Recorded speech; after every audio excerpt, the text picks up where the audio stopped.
नीट paper leak पालकांना वाजून केलेल्या आंदोलनानंतर मोठी राजकीय घडामोड घडली आहे. केंद्रीय शिक्षण मंत्री धर्मेंद्र प्रधान यांनी आपल्या पदाचा राजीनामा दिला आहे.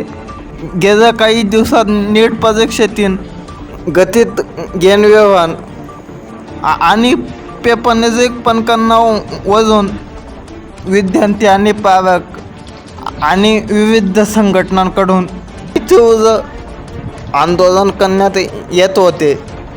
या पालकांची नैतिक जबाबदारी स्वीकारत धर्मेंद्र प्रधान यांनी राजीनामा दिल्याची अधिकृत माहिती समोर आली आहे. या निर्णयानंतर देशाच्या शिक्षण क्षेत्रात आणि राजकीय वर्तुळात नव्या चर्चांना सुरुवात झाली आहे.